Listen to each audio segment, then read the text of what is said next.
Y bien, buen día con todos. Hoy vamos a estar resolviendo un ejercicio de dilatación térmica. A continuación tenemos el siguiente ejercicio. Una placa rectangular de acero con coeficiente de dilatación lineal de 1.2 por 10 a la menos 5 grados centígrados a la menos 1. Tiene 6 metros de ancho y 8 metros de largo a una temperatura ambiente de 20 grados centígrados. En un día muy caluroso, la temperatura llega a 35 grados centígrados. ¿Cuál es el incremento en el área de la placa? Bueno, si nos podemos dar cuenta, este ejercicio nos habla de dilatación superficial. ¿Por qué? Porque nos habla de una placa rectangular. Por lo tanto, esta placa se va a dilatar, o sea, va a aumentar su tamaño tanto en su ancho como en su largo, o sea, en su área, para ser exactos. Bueno, regresando al problema, primero tenemos que identificar los datos. Nos dan que su coeficiente de dilatación lineal sería 1.2 por 10 a la menos 5 por grados centígrados a la menos 1. Sus medidas son 6 metros de ancho y 8 metros de largo, que éstas se encuentran a una temperatura de 20 grados centígrados. Ahora, lo que nos piden hallar es cuánto va a incrementar su área si lo exponemos a una temperatura de 35 grados centígrados.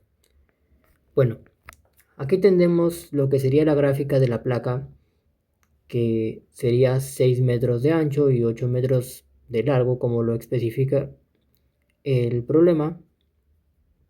Entonces, lo que nos piden hallar es el incremento en el área de la placa a 35 grados centígrados. Para eso vamos a aplicar la fórmula del incremento del área, que va a ser igual a 2 veces el coeficiente de dilatación por la variación de la temperatura por el área inicial. Ahora, lo que vamos a hacer va a ser simple. Vamos a reemplazar los datos que tenemos y ahí nos daría 2 por 1.2 por 10 a la menos 5 por grados centígrados por la variación de la temperatura nos va a resultar de la temperatura final menos la temperatura inicial. La temperatura final vendría a ser 35 grados centígrados y la temperatura inicial vendría a ser 20 grados centígrados. Entonces lo vamos a restar por 8 por menos 6. 8 por menos 6, que son las medidas de la placa, que obviamente para hallar el área vamos a multiplicar su largo por su ancho, y por eso 8 por 6. Luego seguimos reemplazando, o bueno, resolviendo. En este caso, como aquí tenemos grados centígrados a la menos 1, esto lo podemos reemplazar por 1 sobre grados centígrados, que vendría a ser lo mismo. Luego resolvemos 35 menos 20 nos da 15 y 8 por 6 nos da a 48.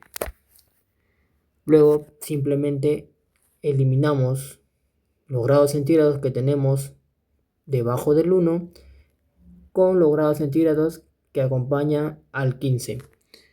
Simplemente los eliminamos y luego nos quedarían los siguientes datos. Como nos podemos dar cuenta, los datos que quedan se multiplican todos.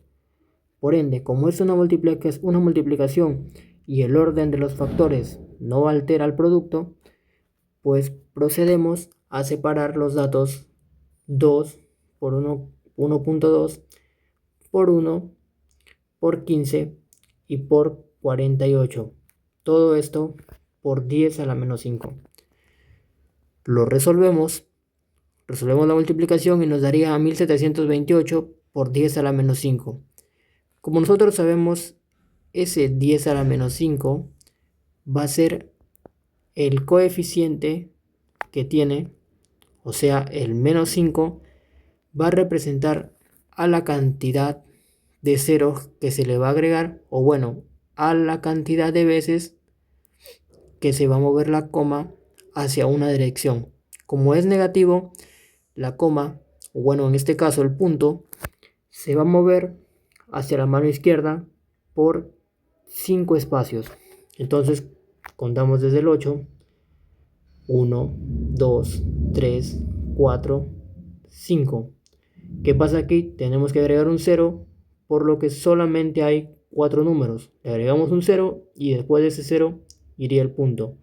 Por eso nos quedaría 0.01728 metros cuadrados. Eso sería igual al incremento del área, dando respuesta a la pregunta que nos indica cuál es el incremento en el área de la placa. Y bueno, eso sería todo. Gracias.